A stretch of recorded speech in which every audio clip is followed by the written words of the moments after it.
Now we're going to cover the specific steps and we're going to break it down, the steps of RSI. So there are 7 or 8 P's here, and I would expect you to memorize these. Now in the military, we also had 7 P's. It was prior, proper, planning, prevents, piss, poor performance. So it's kind of the same thing, all right? The first P is preparation. Have plan A, plan B, plan C, and you need to verbalize that plan with your team. So the plan could be, well, are we going to do RSI? Is this a patient that we can optimize and then administer the induction and the paralytic nearly simultaneously, or is it someone that we need to sedate and then optimize? It could also be, I'm going in to intubate. If I am unsuccessful or the SpO2 drops below 92%, then I'm going to order a bailout. We'll reoxygenate and attempt again. Plan, B or C could be if the C is kind of a mandatory plan. If we cannot oxygenate, if we cannot ventilate, and the patient continues to desaturate, then I will proceed with a surgical crike. Second P is positioning, of course, ear to sternal notch with the head of the bed at least 30 degrees, 30 to 45 degrees. This applies to pre-oxygenation as well. Now, if a patient is having trouble breathing and they're on BiPAP, we're going to sit them upright as we're trying to optimize them. And then we can, once we have induced them and we've paralyzed, and we are going to then remove that and put a BVM on their face, plus or minus squeezing that BVM. We still don't want to bring the head of the bed back flat because patients desaturate faster when they are flat. So you have a longer and safer apneic period if the head of the bed is not flat.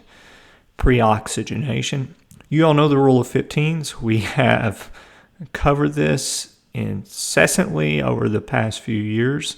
So what are the rule of 15s? 15 PEEP, 15 BVM, 15 nasal cannula.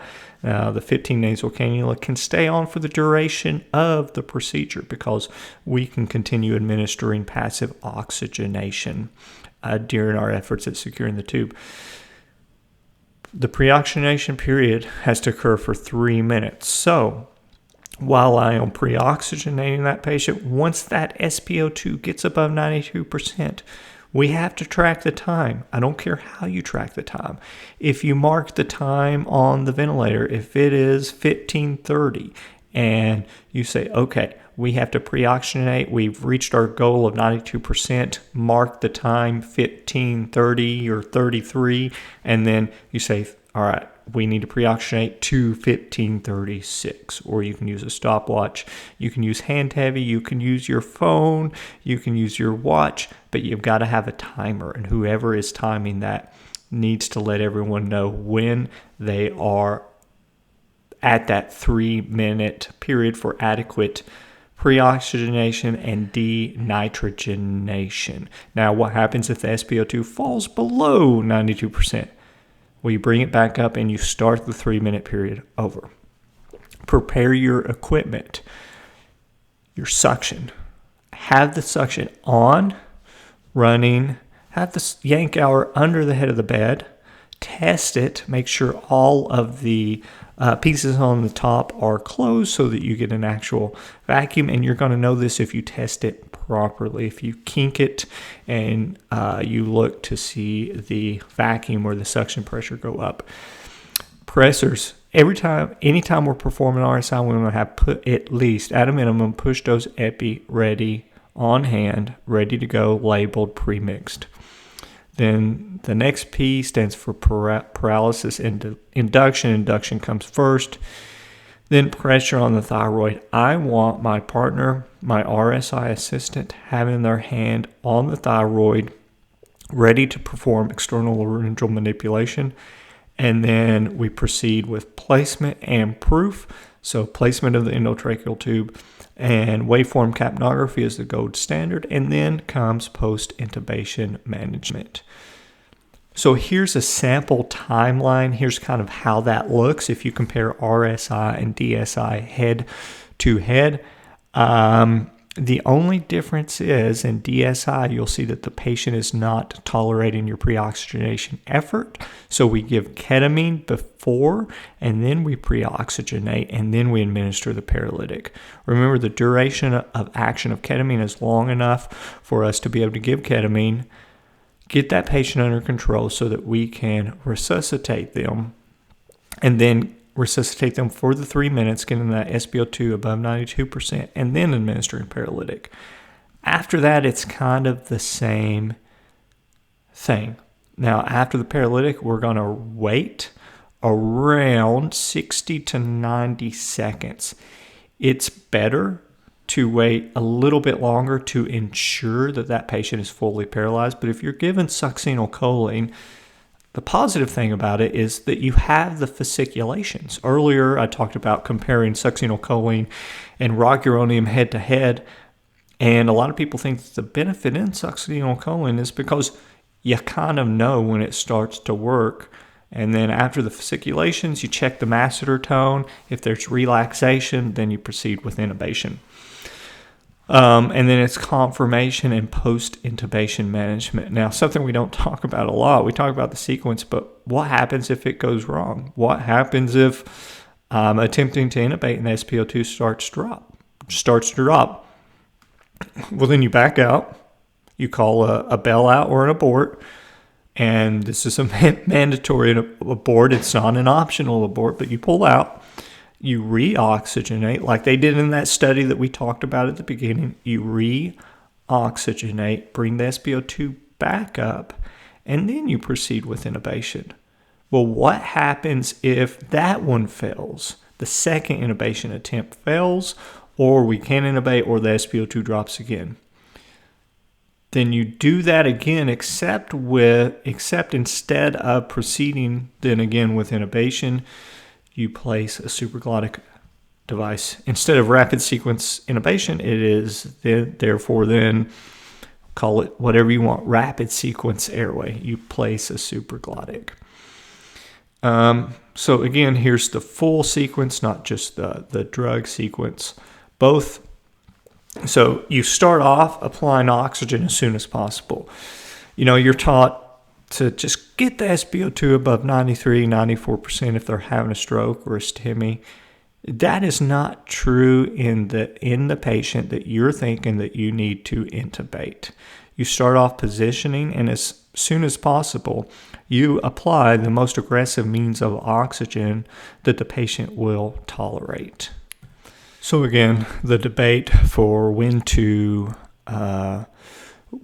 perform delayed sequence intubation versus rapid sequence intubation is fairly straightforward, but it is important that in both you want to ensure proper optimization and resuscitation so that the patient does not decompensate. Whatever you choose to do, RSI versus DSI, that is the key, is patient optimization.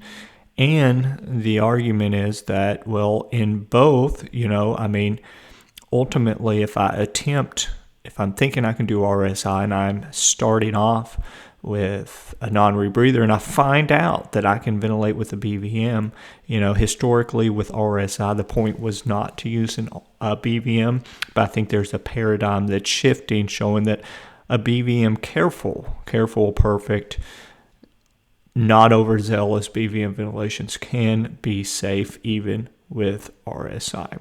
So the roles are provided amongst crew 1, crew 2. So ideally, crew 2, think of the person that is in charge of overall monitoring. That's likely going to be a supervisor or somebody that is RSI credentialed, somebody that has been checked off by the medical director as being able to organize, oversee, and perform this procedure. Although technically the roles can switch, it doesn't. We're not going to predefine a supervisor as having this particular role, but or a person who is RSI credentialed. But the RSI credentialed person, if there is only one, will ultimately be in charge of the safety aspects and the overall resuscitation and the overall procedure.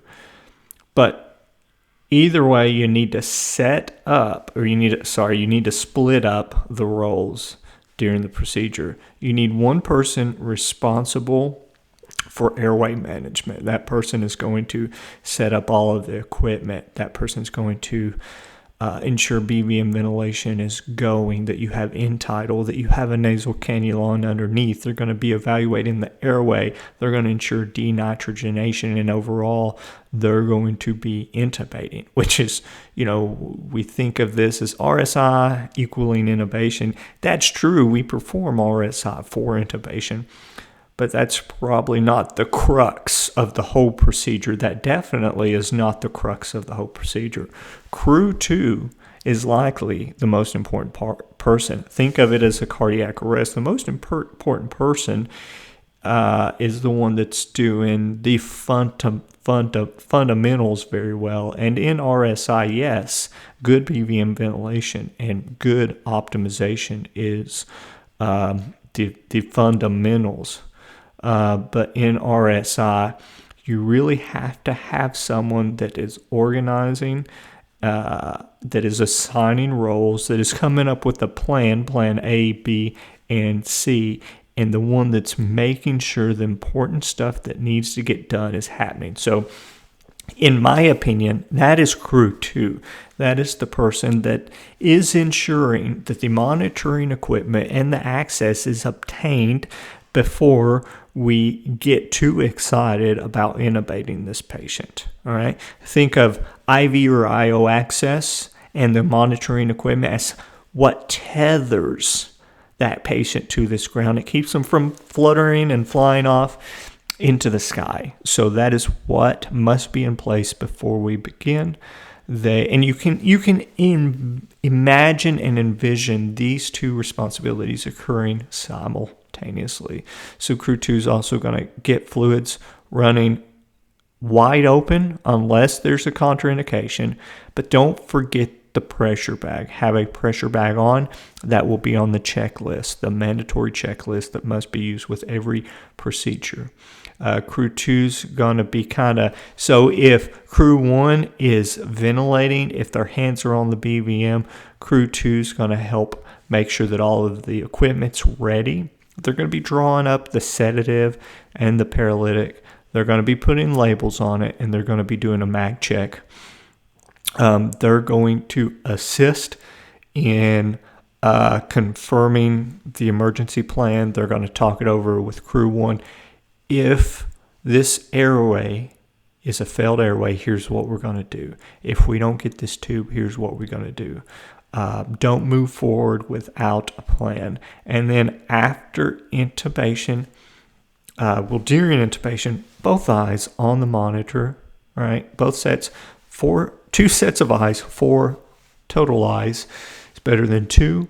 But you also need someone staring at that monitor, because you don't want to get absorbed in that intubation, not seeing that that patient is rapidly decompensating, that the SATs are dropping, that the heart rate's dropping, and that patient's about to arrest. Now, this is the checklist for crew 1. And we've talked about this already, but there's an acronym. Memorize, learn this acronym. Pause the video now and go over it. The setup. We know the setup. The mask control. 2 thumbs down. Hand pulling the mandible into the mask. Positioning that patient ear to sternal notch. Making sure there's end-tidal with every single breath. They're evaluating for a tension pneumothorax. They're seeing if the patient is difficult to BVM ventilate. They're evaluating for gastric distension. Then it's optimize ventilation. So people ask, well, if we are using a BVM, do we need to ventilate? Do we need to squeeze the BVM? The answer is it depends. If you have a patient, so in either scenario, if you're performing DSI and you administer ketamine to sedate that patient, or if you're doing RSI and you want to deliver the maximum oxygen therapy that you can, so you want to start with the BVM and a nasal cannula underneath. The question then becomes, do we need to squeeze the BVM? The answer is yes and no, as Chris Wilhite would say. If that patient is breathing spontaneously with adequate tidal volume and you have a PEEP valve on and a nasal cannula underneath, then you don't have to squeeze the BVM. However, if their ventilations are not adequate, or they're not breathing spontaneously, or they're not oxygenating or ventilating well enough on their own, or they have severe metabolic acidosis, and you sedate them, and you want to ensure their rate that they're compensating with does not drop, then you gently and carefully squeeze the BVM, not aggressively, not too fast. You want to make sure the rate's not too high. You can, with careful, Tom Boothway calls it princess ventilations, where you kind of just squeeze a little bit of the bag, monitoring in tidal to make sure that you have waveform capnography. So yes and no.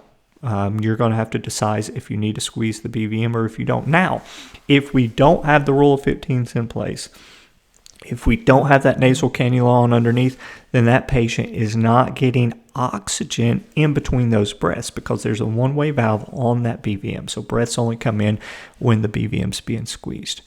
Now, there's 3 O's in this smooth. 3 O's in this smooth. All right. So optimize ventilation, observe for difficult airway. You're going to check Mallampati, see if the neck's mobile. 3-3-2. So 3 of the patient's fingers in their mouth, see if it'll fit. 3 here, and then 2 here, and I've got a picture of that. So think about it this way. If the patient has limited mouth opening, if the distance from the base of the neck to the tip of the chin is short, or if they have a short distance from the top of their thyroid to the basically their chin, their jawline, or the flat part under their chin. If anything's less than that, that's an expected anatomically difficult patient, and you should prepare accordingly. And then you identify your plan, you communicate those plans with your assistants, and then oxygenate. So you've got to have someone be a timekeeper. You've got to have at least 3, no less than 3, but preferably 5 full minutes of denitrogenation. So actually, the majority of the molecules that take up the most space in the lungs is nitrogen. So by pre-oxygenating, by delivering 100% oxygen to the lungs for that time period, you replace the nitrogen, the space that the nitrogen takes up, with oxygen. And that gives you a safer apnea time. And then tube delivery, always suction leads the blade. As you're going down, call out what you're seeing. I see uvula, epiglottis, arytenoids, which is like the posterior notch, and then the glottis. And hold that. So as you pass the tube, you hold it. You don't do anything. You stick it in, you keep your screen in, and you keep your tube in, and you hold it, and you have someone pull out the tube or the bougie, or not the tube, have someone pull out the rigid stylet, the other stylet, or the bougie, and then you inflate cuff and you confirm. Crew 2 is monitoring and medications. All right, monitoring and medication. So everything's connected, keeping that patient from floating away. And these are your matters steps. MATTERS. Monitor, access, and perfusion. They're improving that shock index. If it's high, they want to bring it down. If the systolic is less than 90, they're trying to get that above 100. They're connecting your suction equipment. They're testing it. They're getting all of the equipment laid out and ready to go. That suction's placed under the head of the stretcher. You've got one endotracheal tube and a size smaller. Remember, it's easier to pass a tube if the tube is a smaller size. Okay, and then the video laryngoscopy is on, being warmed up. We've got the size 3 hyperangulated blade or size 4 if it's a larger patient. We've got the bougie out ready. We have our supraglottic device ready to go in case it's a difficult airway. We can't place the tube or the patient rapidly desaturates. And then the tube holder is behind the neck in position, ready to go. And then the therapeutic prep refers to the aforementioned RSI medications. Now, if there's a succinylcholine shortage, then we'd switch this to rocuronium. But again, it's ketamine, 2 milligrams per kilogram. You would half that, 1 per kg, if they're elderly or if they're hypotensive. And always perform a MAC. And then comes your emergency plan comms. And then you administer the medications. So the exact timing of the medications depends on if you're performing RSI or DSI. And then it's safety monitor, end tidal. After you place the tube, it's also take for axillary lung sounds bilaterally, no epigastric, and mark the ET tube depth. Again, we're looking roughly, the rule of thumb is 3 times the size of ET tube. So if they're intubated with a 7.0 tube, you would expect roughly 21 at the lips, and we will mark these at the lips and document it. So these are side by side, and you can see how this works in conjunction, okay? So it is crew 1 does this as crew 2 does this. Crew 1 does this as crew 2 does this. And for anyone interested in the credentialing process, these steps will be required to be able to be switched and memorized.